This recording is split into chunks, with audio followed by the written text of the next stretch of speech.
Hello everyone. Now today we are going to start a new topic of chapter 10, that is respiration in other animals. Because in the last videos we have discussed about respiration, types of respiration, breathing mechanism. So our next topic is respiration in other animals. So as we know, human beings, they have a lungs for the respiration, and some other animals like frogs, snakes, birds, crocodiles, and other mammals, they also have lungs for the respiration process. But on the earth, different organisms are present, and these organisms, they do not, all the organisms, they do not have lungs. So some other animals like insects, earthworms, snails, and fishes, they do not have lungs for the respiration process. Similarly, like plants are also living beings, so they do not have any respiratory organs.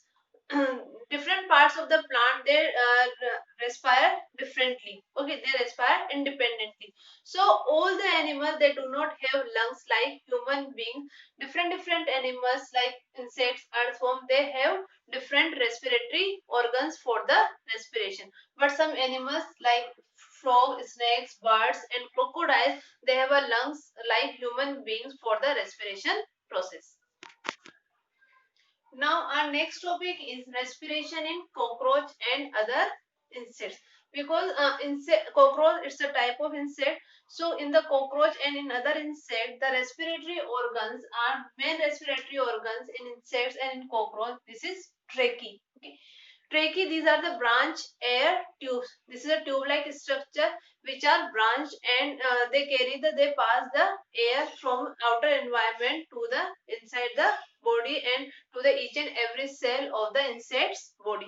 So the main respiratory organs in cockroach and another insect, these are tracheae, and these are branched air tubes.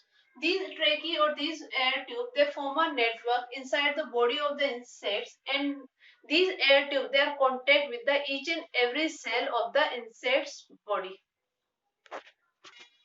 So as we are saying, the main respiratory organs in insects and in cockroach, these are the branch air tubes which are known as tracheae. So these tracheae, they open on the sides of the insect's body with the help of very small opening. These openings are known as spiracles. So these tubes open on the sides of the insect's body through a small opening. This is called spiracle. Like this is our sides. Okay, so similarly on the insect's body, the sides of their body, very small openings are present. These small openings are known as spiracles. With the help of these spiracles, the oxygen rich air enters in the tracheal tubes, and with the help of tracheal tubes, the oxygen rich air enters in the each and every cell of their body, and again this oxygen is utilized for the breakdown of food, and carbon dioxide is released. Again this carbon dioxide, it is passed in the tracheal tubes, and with the help of tracheal tube, it carried to the spiracles, and from the spiracle, this carbon dioxide rich air, they release from their body. So spiracles, they with the help of spiracles, they take oxygen rich air and they release carbon dioxide rich air in the environment. Now our next topic is respiration in earthworm. We have discussed about respiration in cockroach and other insects.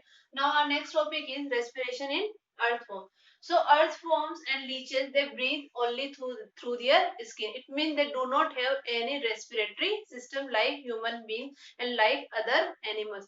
They only respire, they only breathe through their skin. So we are saying they are respiring through their skin. So their skin is moist and slimy and has large number of blood capillaries. That's why for the respiration, their skin, it has a characteristic. So their skin, it is a moist and slimy. It means chickeny and has large number of blood capillaries. So with the when they intake oxygen from the environment with the help of skin, so from the skin this oxygen, it is carried by the blood capillaries, and with the help of blood, again it reaches to the each and every cell of the earthworm. Again similar process is there.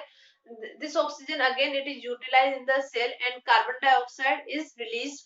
Again this carbon dioxide is taken by the blood, which flows in the blood capillaries, and with the help of blood these it reaches to the skin, and from the skin and this carbon dioxide it is released in the outer environment. So the main respiratory organs in earthworms and in leeches it is the skin, and so their skin it is a moist and slimy and has a large number of blood capillaries for the respiration process. So main role of respiration in earthworm and leech it is the skin. So this type of respiration which occurs through the skin it is known as cutaneous respiration. The respiration, the type of respiration in which the main respiratory organs are skin, it is known as cutaneous respiration. Now our next topic is respiration in frogs. Okay. So as we know, frogs are amphibians. Amphibians mean the organism which can live on land as well as in water. So these type of organisms which can live on land as well as in water, these organisms are known as amphibians. So frog it is an example of amphibian.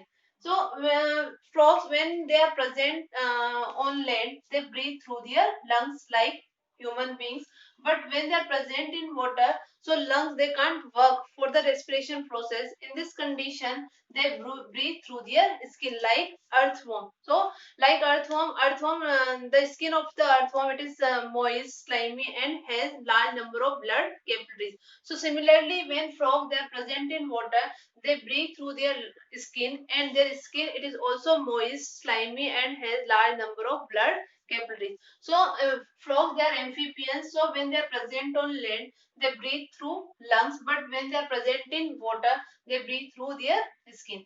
But the larva of the frog, the larva of frog it is known as tadpole. So this tadpole larva of frog it respire through the gills like fishes, because they do not have lungs and they can't respire through the skin. So they have different respiratory organs from the adult frog which are known as gills. So with the help of gills the exchange of gases occur in the tadpole larva of the frog. So now so we can say that tadpole larva of frog they respire differently, but the adult frog it respires differently in the water and as well as in on land.